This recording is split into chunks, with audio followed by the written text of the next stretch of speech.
एक पुरानी हवेली थी, गांव से थोड़ी दूर, घने पेड़ों के बीच छिपी हुई। लोग उसे काली हवेली कहते थे। दिन में भी वहां कोई जाने की हिम्मत नहीं करता था। कहते थे, रात होते ही उस हवेली की टूटी खिड़कियों से किसी औरत के रोने की आवाज आती थी, और जो भी उस आवाज का पीछा करता, कभी वापस नहीं लौटता। गांव में अर्जुन नाम का एक लड़का रहता था। उसे भूत प्रेत की बातों पर विश्वास नहीं था। वह हमेशा कहता, डर सिर्फ दिमाग में होता है। गांव वाले उसे समझाते, लेकिन वह हंस देता। एक रात उसने फैसला किया कि वह काली हवेली में जाकर सच सबके सामने लाएगा। हाथ में टॉर्च, जेब में मोबाइल और दिल में जिद लेकर वह हवेली की तरफ चल पड़ा। रात बहुत शांत थी। सिर्फ झींगुरों की आवाज और सूखे पत्तों पर उसके कदमों की चरमराहट सुनाई दे रही थी। हवेली के पास पहुंचते ही ठंडी हवा का झोंका आया। अर्जुन ने ऊपर देखा। टूटी हुई खिड़की में कोई सफेद साया खड़ा था। उसने टॉर्च जलाई, लेकिन वहां कुछ नहीं था। वह अंदर चला गया। दरवाजा अपने आप पीछे से बंद हो गया। अर्जुन थोड़ा घबराया, लेकिन खुद को संभालते हुए बोला, हवा होगी। अंदर हर तरफ धूल जमी थी। दीवारों पर पुराने चित्र टंगे थे, जिनकी आंखें उसे घूरती हुई लग रही थीं। सीढ़ियों के पास एक पुरानी घड़ी रखी थी, जो बंद होने के बावजूद टिक टिक कर रही थी। अर्जुन ने मोबाइल निकाला, वीडियो रिकॉर्डिंग चालू की और बोला, देखो दोस्तों, यहाँ कुछ नहीं है। तभी ऊपर से किसी के दौड़ने की आवाज आई। भम भम भम। अर्जुन ने टॉर्च ऊपर घुमाई। सीढ़ियों पर किसी के गीले पैरों के निशान बन रहे थे, जैसे कोई अदृश्य चीज ऊपर जा रही हो। उसका गला सूख गया। फिर भी वह हिम्मत करके ऊपर चढ़ा। ऊपर एक लंबा गलियारा था। दोनों तरफ कमरे थे। सबसे आखिर वाले कमरे से रोने की आवाज आ रही थी। धीरे, बहुत धीरे। अर्जुन उस कमरे के पास पहुंचा। दरवाजा आधा खुला था। उसने धक्का दिया। कमरे के बीचों बीच एक औरत बैठी थी। लंबे काले बाल, सफेद कपड़े, सिर झुका हुआ। अर्जुन बोला, कौन हो तुम? औरत धीरे धीरे खड़ी हुई। उसका चेहरा था ही नहीं, सिर्फ काला खाली गड्ढा। अर्जुन चीत पड़ा और पीछे भागा। गलियारे में आते ही उसने देखा, अब सारे कमरों के दरवाजे खुले थे, और हर कमरे में वही औरत खड़ी थी। 10, 20, 50। हर तरफ वही चेहराहीन औरतें।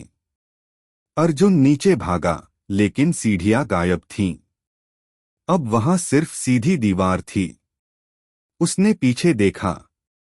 सारी औरतें उसकी तरफ बढ़ रही थीं। उनके कदमों की आवाज नहीं थी, सिर्फ घसीटने की खड़खड़ाहट। अर्जुन ने आंखें बंद कर लीं। तभी किसी ने उसके कान में फुसफुसाया, तू सच जानना चाहता था ना? उसने आंखें खोलीं। वह फिर से हवेली के बाहर खड़ा था। सुबह हो चुकी थी। गांव वाले उसे देखकर दौड़े। अर्जुन कांप रहा था। बाल सफेद हो चुके थे। आंखें डरी हुई थीं। उस दिन के बाद वह कभी बोल नहीं पाया। बस मिट्टी पर एक ही चीज बार बार लिखता था, ऊपर मत जाना। गांव वालों ने सोचा वह डर के कारण पागल हो गया। कुछ दिनों बाद अर्जुन की मौत हो गई। उसे गांव के श्मशान में दफना दिया गया। लेकिन कहानी यहीं खत्म नहीं हुई। अगली ही रात काली हवेली से फिर रोने की आवाज आने लगी। इस बार आवाज औरत की नहीं थी, वह अर्जुन की थी। बचाओ, मुझे बाहर निकालो। गांव वाले डर गए। किसी ने जाने की हिम्मत नहीं की।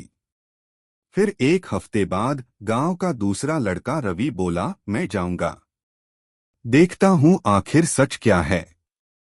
वह रात को हवेली पहुंचा। दरवाजा खुला हुआ था। अंदर जाते ही उसे दीवार पर खून से लिखा दिखा, अब मेरी जगह तू आएगा। रवि भागने लगा, लेकिन दरवाजा बंद हो गया। ऊपर से अर्जुन की आवाज आई, ऊपर मत आना। फिर भी उसके पैर खुद ब खुद सीढ़ियों की तरफ बढ़ने लगे, जैसे किसी ने उसे पकड़ रखा हो। वह चीखता रहा, लेकिन शरीर उसका नहीं सुन रहा था। ऊपर आखिरी कमरे का दरवाजा खुला। अंदर अर्जुन खड़ा था, लेकिन उसका चेहरा भी गायब था। सिर्फ काला अंधेरा। रवि की चीख पूरे गांव में सुनाई दी। अगली सुबह हवेली फिर शांत थी। रवि कभी नहीं मिला। उसके बाद हर साल अमावस्या की रात हवेली से दो आवाजें आतीं। एक अर्जुन की, एक रवि की। ऊपर मत आना। लेकिन इंसान की फितरत है, जिस चीज से मना करो वही करने जाता है। और आज भी अगर तुम उस गांव जाओ और रात को हवेली के पास खड़े होकर सुनो, तो तीसरी आवाज भी सुनाई देती है, धीरे से, तुम्हारा नाम पुकारती हुई।